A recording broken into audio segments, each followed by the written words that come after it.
Arca de Noé. Antes do dilúvio, a sociedade pervertera-se tanto que Deus decidiu destruir a terra.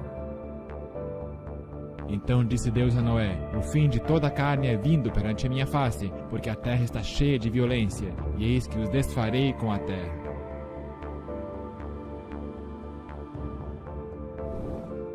O Senhor escolheu Noé, um homem de Deus, para construir a arca onde o mundo poderia ser salvo juntamente com os animais. Noé pregou a conversão por 120 anos. Entretanto, apenas 8 pessoas renderam coração a Deus e entraram na arca. A chuva caiu e as pessoas procuraram por um lugar mais alto. Se agarraram na própria arca. Mas o anjo do Senhor havia fechado a porta da arca por fora, e ela não poderia ser aberta. A graça havia terminado e era muito tarde. A morte e a destruição cobriram a terra, porque as intenções e pensamentos dos homens eram maus continuamente. Deus havia enviado o convite, mas eles não haviam aceitado. Era o julgamento da humanidade. Todas as fontes de água se romperam e as janelas do céu se abriram, e choveu na terra por 40 dias e 40 noites. Assim Deus destruiu todo o ser vivente que havia sobre a face da terra. Deus salvou seu povo do dilúvio, mas tiveram que permanecer por 1 ano na arca, até que as águas do dilúvio recuassem e a vida pudesse começar outra vez. Noé e sua família estavam ansiosos para deixar a arca. Ele ofereceu um sacrifício ao Senhor, e este colocou um símbolo de sua aliança no céu, que nunca mais destruiria a terra com um dilúvio, o arco-íris. A Bíblia nos diz onde a arca de Noé repousou. A arca repousou sobre os montes de Ararat. Mas o que são os montes de Ararat hoje?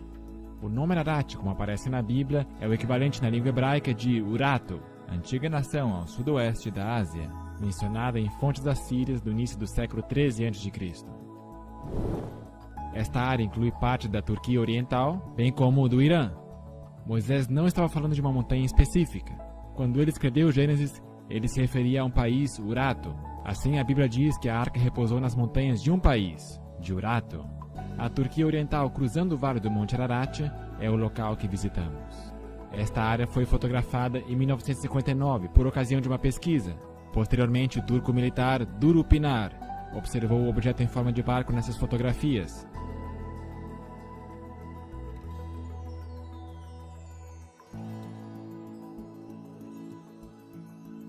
Em 1960, um grupo americano também viajou para o local, e eles concluíram prematuramente que seria uma formação natural. Naquele mesmo ano, a revista Life publicou fotos do local. No antigo registro de civilização de Beroso Caldeu, ele diz que ainda há parte desse barco na Armênia, ao pé da montanha dos Codieus, e que algumas pessoas levam pedaços de betume, que arrancam e usam principalmente como amuletos para espantar males.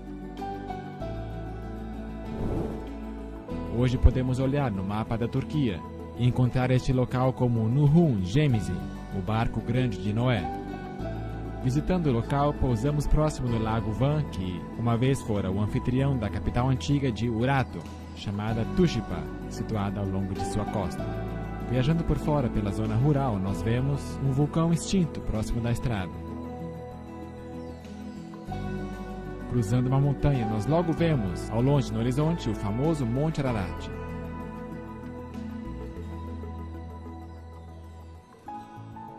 Na sombra do Ararat está a cidade de Dalgi Buzati, local que atravessamos enquanto fomos em direção à arca.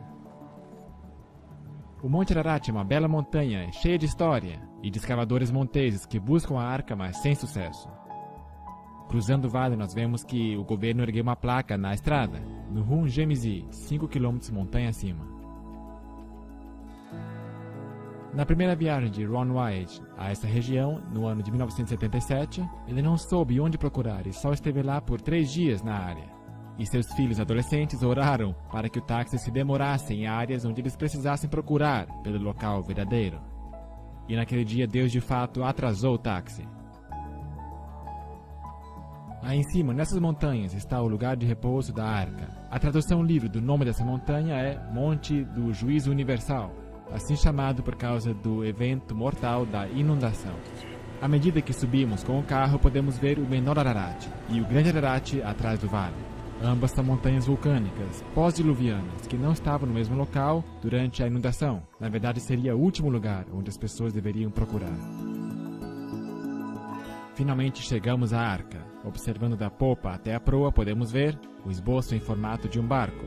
Ele tem uma popa arredondada e em frente um arco pontudo. A forma simétrica é uma evidência de que se trata de uma estrutura artificial. Ron White fez um total de 24 viagens até aqui para conduzir testes e pesquisas nesse objeto. Fotografias tiradas em tempos diferentes do ano realçam características diferentes do barco.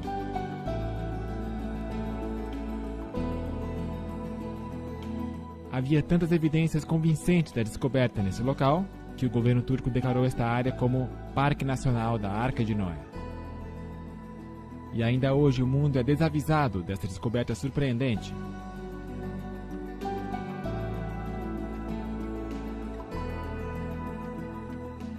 Usando o programa Google Earth, podemos ver a imagem de satélite do local da arca e também do centro de visitantes ao lado, erigido pelo governo turco.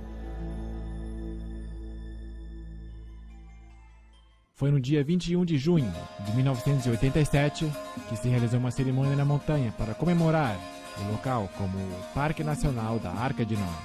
Autoridades do país se reuniram para partilhar o pão e prestigiar essa descoberta maravilhosa.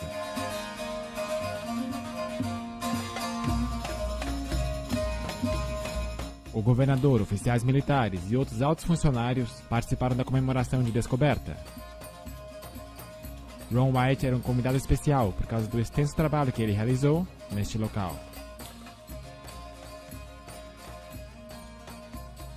O centro de visitas daria boas-vindas a convidados de todo o mundo para contemplarem a arca. Havia muita euforia quando foi colocado concreto na fundação pelo governador e por Ron White. Este era um monumento aos restos mortais da Arca de Noé. Finalmente, a Arca de Noé foi achada.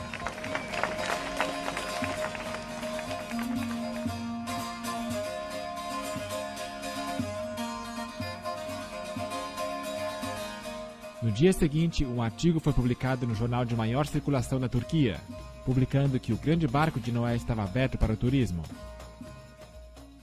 Agora, entremos no centro de visitantes para ver as evidências informativas à mostra. Estão reunidos várias fotografias e diagramas para mostrar as importantes características da arca.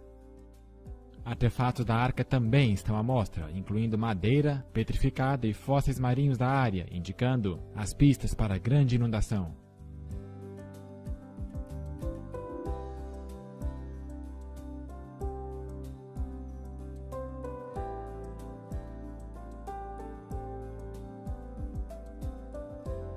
O livro de visitas mostra que pessoas do mundo inteiro estiveram visitando o local. Muitos países diferentes estão aqui representados.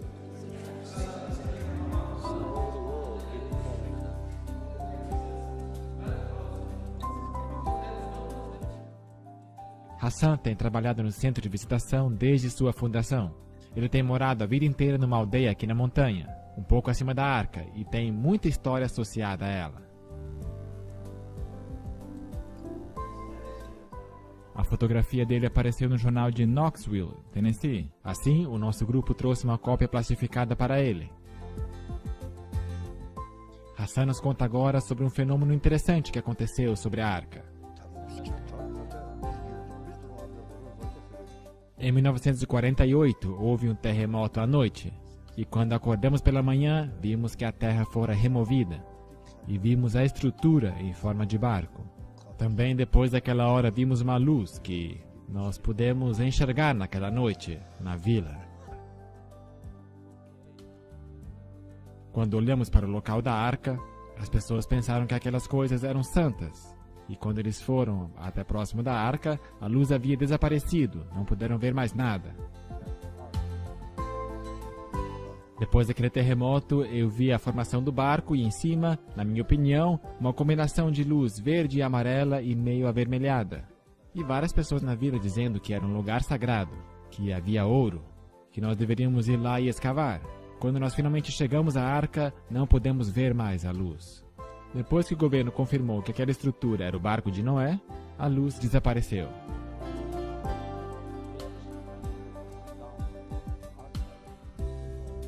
Tudo isso me faz pensar que realmente se trata da Arca de Noé.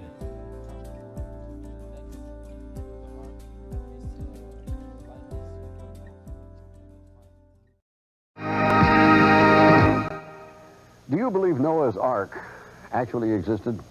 Could the legend that sounds like a fairy tale really become proven fact? Well, the search has been going on since biblical times. And in a moment, you're going to meet some people who are positive they have found the Ark.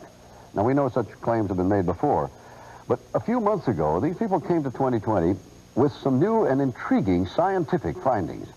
We followed them to the mountains of eastern Turkey. And what you'll see is a bizarre adventure with a host of unlikely characters. Tom Jarrell's story takes many twists and turns. That's the seductive beauty that brings them here, snow-capped Mount Ararat. The explorers looked for the Ark there since that's the highest point around here. And as the floodwaters receded, presumably that's where it would have landed. But the Bible describes the mountains of Ararat, mountains plural. Is it possible that the Ark came to rest on one of the smaller sister mountains to Ararat? The boat-shaped site was first found and photographed by a Turkish army captain back in 1959. It was quickly explored and dismissed as a freak of nature. But Wyatt, an amateur archaeologist, rekindled interest in it a few years ago. He brought in Dave Fassel, a marine salvage expert, to assess it. The Doomsday Mountain team brought in some high technology to explore the oldest legend of man. They began scanning their site with a molecular frequency generator.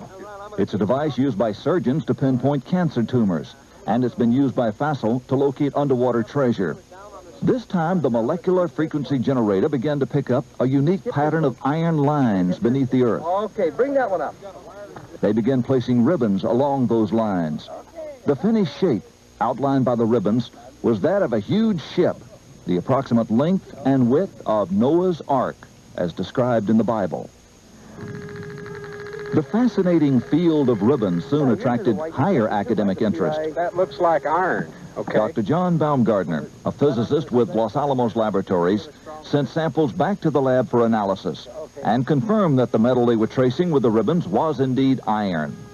With the width and the length known, the only remaining question was depth. By locating the depth of the hull, they could determine if the boat-shaped object had the cargo capacity described in the biblical Ark. To resolve this final issue, Wyatt and Fassel brought geologist Tom Finner to Turkey with his company's heavy-duty subsurface radar equipment. Gear like this located the black box cockpit recorder on the floor of the frozen Potomac River after the Air Florida crash. Suppose this rock were a foot or 2 feet underground. Would it give you a reading as to where that was? Could you locate it? Yes, we could. Is it possible that there will be a moment at which you'll say, this is a man-made object? The symmetry of the feature suggests it's about. I hope to prove that the underground structure is in fact that of a boat. It was here, several miles short of the boat-shaped site, that a waiting game began for Finner and the others. The party needed a final go-ahead from the Turkish government to complete their probe of Doomsday Mountain. Anyway, we're going to hang in like smell on a skunk till there's nothing left to get this done. Hang in like the smell on a skunk. The Turkish government stopped the exploration. What now? Since we were there, Barbara, things have cooled down, and they've sent their own team of scientists in to take a look at this site. It's a very fascinating location.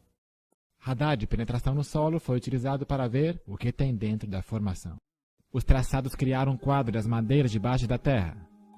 Este diagrama nos mostra alguns dos elementos estruturais da arca, incluindo padrões paralelos e repetidos, indicando a formação antropogênica.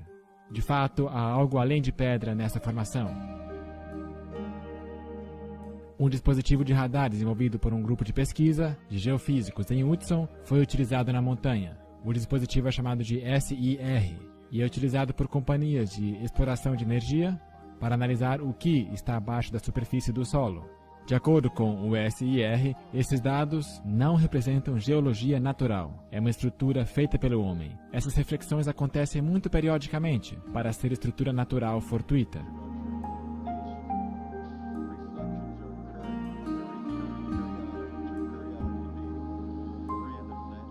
Comparado a um porta-aviões de 305 metros de tamanho, nós podemos ver que a Arca é um barco bastante grande. A Arca era um recipiente de alta tecnologia, que foi projetado para resistir a uma inundação catastrófica que destruiria a superfície da Terra. Construída com uma guilha, carlingas e âncoras de pedra, verdadeiramente era uma obra de arte, projetada para salvar a raça humana da extinção.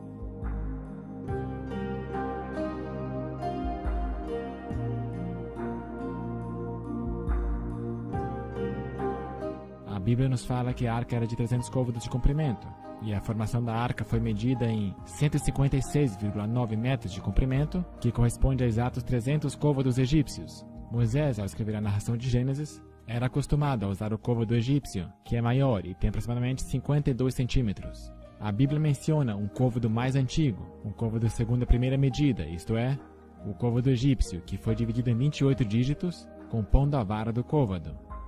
Muito tempo depois, o côvado hebraico, de 45,7 centímetros de comprimento, foi criado e adotado. No Monte Megido, em Israel, os portões de Salomão podem ser medidos em exatamente 6 côvados egípcios, uma completa evidência do uso do côvado egípcio posteriormente. Qualquer pessoa pode ver facilmente o esqueleto da estrutura de materiais perto da popa ao lado direito da arca. Isto era parte da superestrutura da arca. Muitos navios hoje são construídos do mesmo modo. Aqui nós podemos ver frisuras verticais, que correm perpendicular ao fluxo de lama, indicando formação artificial ou antropogênica.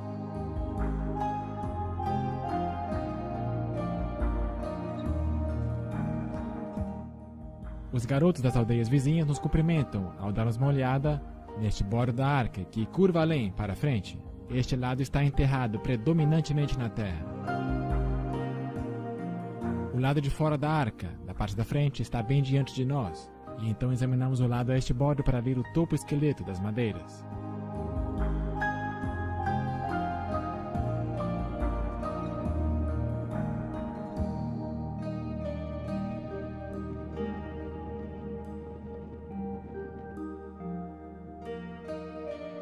Ao longe, nós podemos ver o Monte Ararat e o Ararat menor à direita. Nós agora nos movemos para o bom bordo da arca, perto da popa. Este lado é menos conservado, mas podemos enxergar um esqueleto de madeira que chama a atenção. Foi preservado formosamente e reteve a curvatura do casco. Daqui nós olhamos mais adiante para a frente da arca e podemos ver uma perfuração grande que foi feita em 1960, quando o primeiro grupo americano veio aqui inspecionar o local.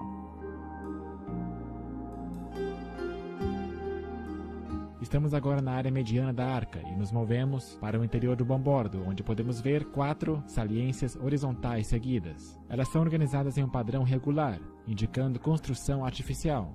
Estas teriam sido madeiras horizontais, de apoio para o piso, estendendo-se em direção ao meio do piso. Na popa nós podemos ver a forma simétrica do barco, inclusive a saliência longitudinal, onde as cobertas teriam se desmoronado em cima de outro monte.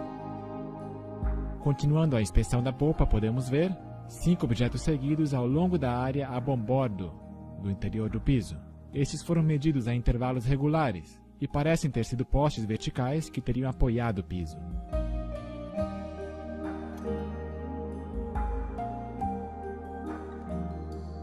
A arca originalmente repousou numa área mais alta da montanha, mas foi arrastada até o seu local atual por lava que a petrificou nesta elevação de pedra. Ron White estava manuseando seu equipamento de penetração no solo diante das autoridades turcas quando ele detectou um objeto logo abaixo da superfície. O que eles acharam foi esta bela madeira de piso. Foi feito o teste de carbono orgânico no laboratório de Galbraith e o nível de carbono orgânico era extremamente alto, batendo com os níveis da madeira que conhecemos. O Sr. White pôde exibir a madeira do piso no canal da CNN quando foi entrevistado na rede. A madeira está em 3 camadas, parecida com madeira compensada, com cola escoando nas extremidades. E isso a torna mais forte do que um pedaço sólido de madeira. A área exterior está coberta de uma matéria preta. Também podemos ver pregos pequenos em sua superfície. Esta formação de camada de madeira pode ter sido a madeira de gopher mencionada em Gênesis. Pouco acima do local da arca está a aldeia de Uzengile. Seu antigo nome era Nazar, pronúncia semelhante a Nizir, aldeia que o babilônico Beroso descreveu como estando perto do local da arca.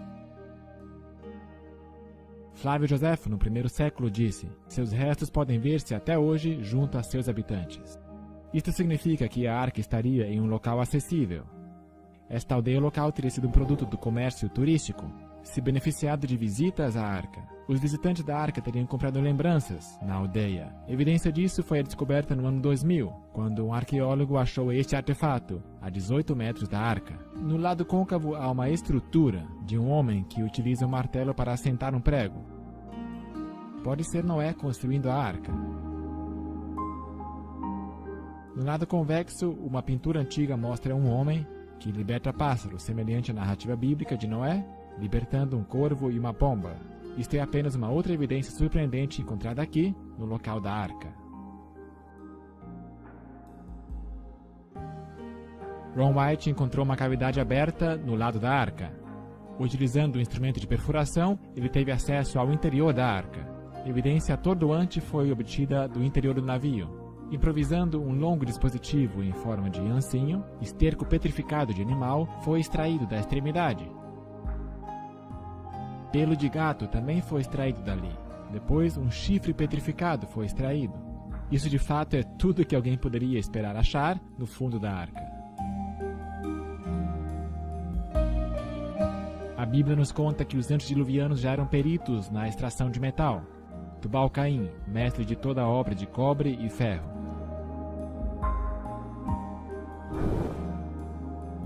Este rebite grande de metal foi encontrado por Ron White no local, quando levou uma excursão para lá em 1991.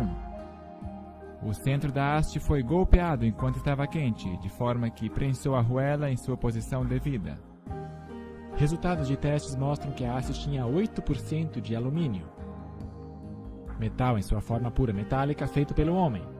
Isso é mais uma evidência da natureza antropogênica do achado. Os céticos disseram que Ron White estava mentindo sobre a prova, mas será que ele realmente estava? Quando o grupo da arca, Discovery International, chegou ao local da arca, eles usaram detectores de metal para localizar artefatos de metal na arca. Isto é um pedaço de metal que tinha sido uma arruela circular nos seus dias melhores. Foi achado próximo da arca. Uma amostra disso foi levada ao laboratório de Galbraith, no Tennessee, e os resultados foram impressionantes. Tinha 8% de alumínio, a mesma proporção do teste anterior de Ron White. E este teste também mostrou uma quantia pequena de metal de titânio, que nesta forma também é um material fabricado pelo homem. O grupo da arca Discovery continuou suas análises e localizou outro artefato no local de este bordo. Uma porção disso também foi enviado ao laboratório de Galbraith para ser testada e sua composição metálica outra vez ser comprovada. Os resultados foram incríveis. Havia 8% de alumínio e 1,3% de titânio, mais 3,8% de magnésio, tudo indicativo de que a formação da arca é uma estrutura artificial. A Enciclopédia Britânica nos diz que, por causa de sua atividade química, o alumínio nunca aparece na sua forma metálica na natureza. Esses componentes particulares de metal são evidências poderosas que o local é uma estrutura artificial com material de alta tecnologia, consistente com o que deveríamos encontrar na Arca de Noé.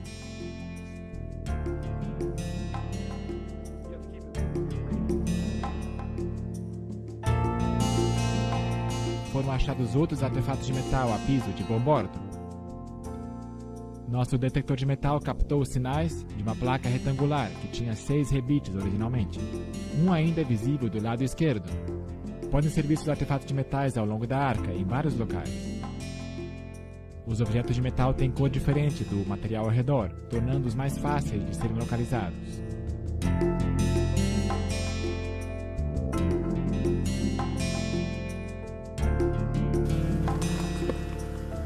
Na porção exterior da arca, ao nível mais alto, nós podemos ver este objeto que parece ser um chapéu de metal em cima de um poste vertical. Tem uma impressão de X modelada no centro.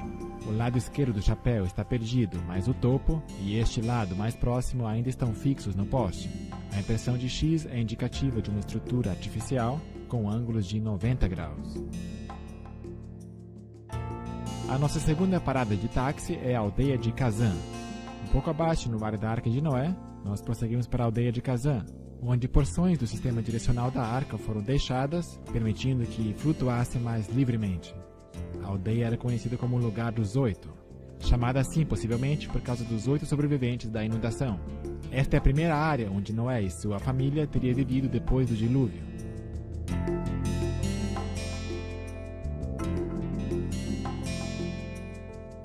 grandes âncoras de pedra foram penduradas na parte traseira da arca para manter a proa firme contra as ondas.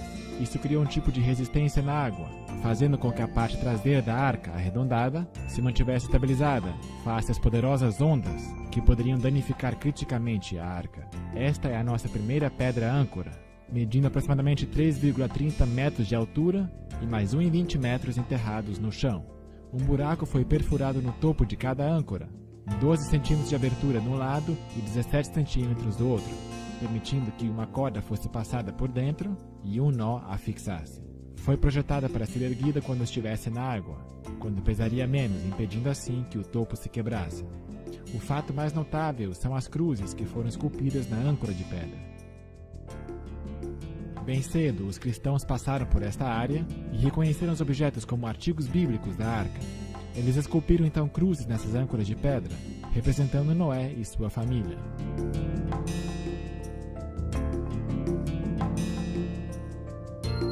A cruz maior aqui representa Noé e é do estilo das cruzadas. A forma de diamante sobre a cruz era o sinal de Nimrod, quando ele estava vivo. O diamante representa a arca, a linha vertical, o caminho para o céu, com a linha transversal representando o céu. Âncoras de pedras menores podem ser encontradas perto do Mediterrâneo. Esta é uma das maiores que você verá fora da área da Arca de Noé. A próxima âncora de pedra está enterrada parcialmente no chão, com 5 cruzes. A cruz maior representa Noé, a próxima menor, a Senhora Noé, e as 3 menores são os filhos de Noé.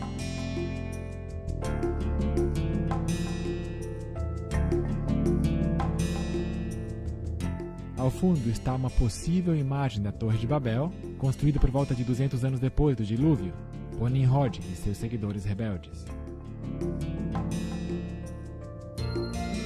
Esta pedra particular tem 7 cruzes. A 8ª de certo foi removida em algum momento da história. Esta pedra tem uma cruz grande que representa Noé. A próxima à esquerda no fundo seria a Senhora Noé, e as 3 próximas menores representam os 3 filhos, e as 3 ainda menores representam as esposas dos filhos. Não há nenhuma escultura nessa pedra, mas tem um buraco perfurado no topo. Foram achadas outras pedras enterradas, mas não estão com nenhuma inscrição. Esta pedra teve um buraco perfurado no lado esquerdo, e à direita podemos ver inscrições talhadas em um idioma desconhecido. Vândalos quebraram esta pedra no topo. Também foram esculpidas cruzes nessa pedra.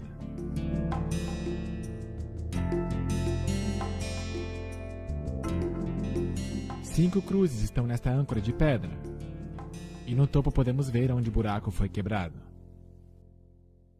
Fora da aldeia de Gazã, há um objeto grande que tem a aparência de uma casca de árvore petrificada, com características incomuns. As far as we know, there's nothing else like this anywhere. Nobody's ever... My goodness. It's got crosses that are very faintly carved on it. You got a big one here. You got a small one right there. One here. One here. They're harder to see over here. And this is petrified wood? Well, it looks like Ron said he thought it was petrified bark. Tree bark. Right. If you look at you ever see, it looks like a little bit like pine bark. It sounds like metal. Why would the anchor stone be wood? This isn't an anchor stone. Oh, I see. This was just like something that was on the ark, right? I believe. Well, Ron theorized that this might have been the or part of the cover. You remember at one point it says, and Noah came out of the ark and he took the cover off, or he threw the cover off. And of course that's just speculation. We don't have a way of knowing, but this is a rather unique thing. It has the appearance and the texture of some kind of a bark, but it is stone. That is a cross. What? That is a cross. There you go. That is incredible. It has a very hollow sound. Very hollow. It sounds like metal. But it's just a... Well, it's just that's its harmonic rate. Right. Yeah. Harmonic resonance, you're right. Yeah. But not many stones that do that. That's true. With the sun coming out. Well, I think there's 8 crosses on it. We've been able to find 7. I think there's an 8th one up there, but it's Nossa próxima parada de táxi é a casa de Noé, em Kazan. Esta foto foi tirada em 1977 por Ron White, mostrando as paredes da casa de Noé. Desde então, todas as paredes foram derrubadas por caçadores de tesouro locais.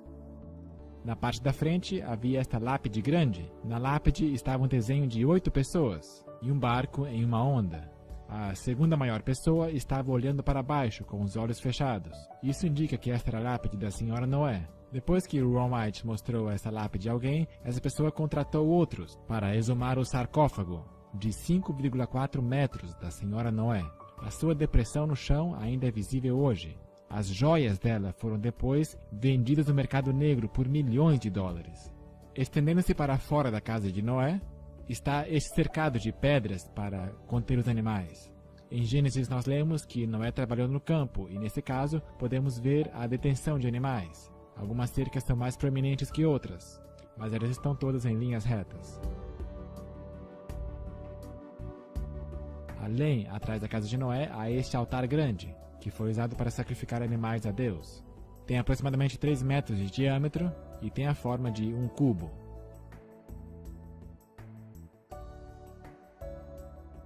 Em conclusão, podemos dizer, de acordo com Durupinar, que a formação da Arca de Noé está cheia de evidências que confirmam a sua autenticidade, especialmente quando consideramos todas as informações objetivamente. Foram escritos muitos livros acerca da descoberta da Arca, foi documentado em muitos jornais e programas de TV, mas a maioria do mundo não está atenta a esta descoberta, que refuta a evolução e prova que a Bíblia é a verdade. Deus está cronometrando e também revelará isto a toda a humanidade.